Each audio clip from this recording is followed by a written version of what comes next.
After winning the Super Bowl and winning the Super Bowl MVP, Isaiah was gifted a nice little Chevrolet car from the NFL and from Chevy. But you know what? We're going to donate that to charity. Isaiah needs his own whip, so if you have a suggestion for a new car, let me know in the comments below what car Isaiah should get. Think about the cars that are in Grand Theft Auto 5, and we'll pick one of those and show them off in a future episode.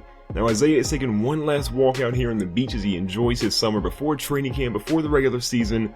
But maybe it's just me, but Isaiah's looking a little swole in that tank top, man. Maybe he's been working out. Now looking at a few legends that have retired this season, Larry Fitzgerald's gone, Anquan Bolden is also retiring, and Terrell Suggs are all gone from the NFL this year. But you can see that in our NFL draft, the Panthers, did okay in some spots, didn't really do the greatest in other spots. A 79 overall right end came out, 69 right tackle, 60 wide receiver, 65 wide receiver.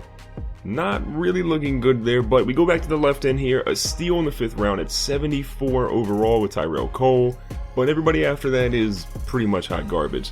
Now a few players did move around this offseason. Demaryius Thomas is with the Tampa Bay Buccaneers, which is really good for them. Moving on to some other squads, you can see Greg Hardy is now a part of the Chargers, making them really tough on defense. The Cowboys have Sam Bradford, so Tony Romo's gone, and they've moved on to Sam Bradford. But the biggest move, I think, is Julio Jones going to the Oakland Raiders.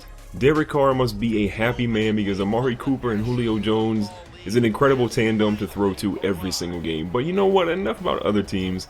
It's time for the Carolina Panthers, the defending Super Bowl champs. That's right, Isaiah has Cam Newton back. Cam Newton is finally healthy.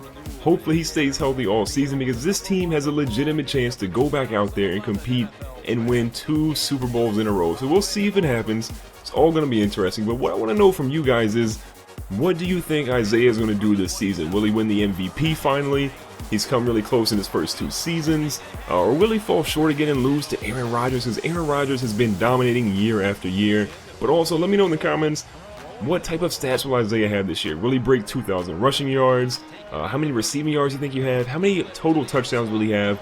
To give you guys an idea, last season he had about 15 rushing touchdowns and 10 receiving touchdowns, about 25 total. Will he get more than that, less than that? Will he just shatter some records? Let me know because I want to hear your feedback. Now Isaiah has a pretty good start to the game so far. We got 2nd and 10 inside the red zone. A good little halfback toss to the left-hand side. Isaiah's got some room and he's going to dive in. His first touchdown of the season, knocking the pylon off. Isaiah is pumped. This is what we need. It's here early in the 2nd quarter, and Isaiah gets the Panthers on the board. Again, great blocking here. Number 68 hits a crucial block, and Isaiah can dive in, getting right past the defender there. A great touchdown here early in the season. Now Cam Newton's here in a shotgun by himself on 2nd and 7. About 2:40 left here in the 2nd quarter. Cam's going to call a little audible. Cam drops back, hits Devin Funchess across the middle, and Devin Funchess picks up the first down. Really didn't call Devin Funchess his name much last year, but he's coming along just fine so far this season. Cam's back again, dropping back, throws it over, and again he hits Devin Funchess on the sidelines. 6 for 6 for 45 yards. Not really testing anybody deep, but so far Cam has been super accurate in his return to the Panthers. 1st and 10 now, Isaiah's rolling out to the right. This time the ball goes to Greg Olsen, though, the most reliable tight end in the game. Greg Olsen there getting a nice first down. 1st and 10, we're going to a halfback screen again. Isaiah gets the ball to the left-hand side. Got some guys to beat, jukes the guy out of his shoes, gets down to the goal line, but they don't say he's in. He's down at the 1. But at this point, it's easy. Our offensive line is really good, and we walk right into the end zone for a 1-yard touchdown. Isaiah getting his 2nd rushing touchdown of the game. That's what I'm talking about. People walking right in, nobody even close to him. And you can celebrate when you score that many touchdowns in the first half, Isaiah. Now 1st and 10, 2 minutes left here in the 3rd quarter. Isaiah makes a few guys miss, gets crushed there at the line. 83 yards in the game so far and 2 TDs. 2nd and short, we get an inside zone handoff. Isaiah's going to bounce it out to the outside. This time jukes in, carries a few defenders, and gets another first down. Almost 100 on the game so far.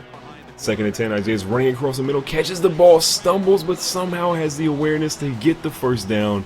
That is what I'm talking about. The modern day Marshall Faulk, the Michigan magician, whatever you want to call him. Isaiah's killing him, and look at this, splitting the safeties. Isaiah rolls into the end zone with an incredible catch across the middle. You cannot guard him. Over 70 yards receiving on the game, just around 100 yards rushing. Isaiah is having an incredible debut again here in season number 3. Now 1st and goal on the 7-yard line. Isaiah takes it up the middle, gets it down to the 2-yard line. But you know what? Isaiah's rushed the ball a lot. we should really give Cam Newton a chance to actually run the ball into the end zone. You can see Isaiah has over 100 yards there. So in 3rd and goal, a little bit of a read option here. Cam's going to line up in the pistol, fakes the handoff to Isaiah. We get murdered, and Cam, well, doesn't really get that far. They take him down at the 5. If he'd have cut it up the middle, he probably would have scored. So they call a timeout. We're going to kick this ball here. Graham Gano actually won the kicker of the year last year, so he gets the field goal to go. That gives us a 23-10 lead after Gano knocks in that field goal. Now 2nd and 5, about 56 seconds left. All we need is pretty much 1 first down, and this game is going to be well out of reach. Isaiah gets the ball out to the left-hand side. This time goes out of bounds. Should have had better awareness there, but that gives him over 120 rushing yards on the game. And he busts out a little dance move to say, yes, the chains are moving, and this game is over. So the Vikings try to test the Panthers, and we look really good in our debut here in season number 3. Cam has a pretty solid game. Teddy Bridgewater, well, when you see his stats, wasn't a good game for him. It ended up being 23-10. We get 2 takeaways on defense, so our defense comes up pretty big for us. Again, Teddy Bridgewater, 32 QB rating. He's had better days. Isaiah gets 122 rushing yards. Adrian Peterson finishes with 81. But when you move on to the receiving yards, Isaiah does well. So as always, if you guys enjoyed this video, make sure to hit that like button, and let's see what happens in the next one. Thank you so much for watching this video. If you enjoyed it, make sure to hit the thumbs up button and let me know what you thought of the video in the comments, because I love hearing from you guys. I try to respond to as many of you as I possibly can. And don't forget to click the annotation on the screen and check out more brand new content from me on my YouTube channel. Now, if you guys want to stay in touch with me or ask me questions, you can check out my social media links on the right hand side. Make sure to subscribe for future videos, and I'll see you guys on the next one.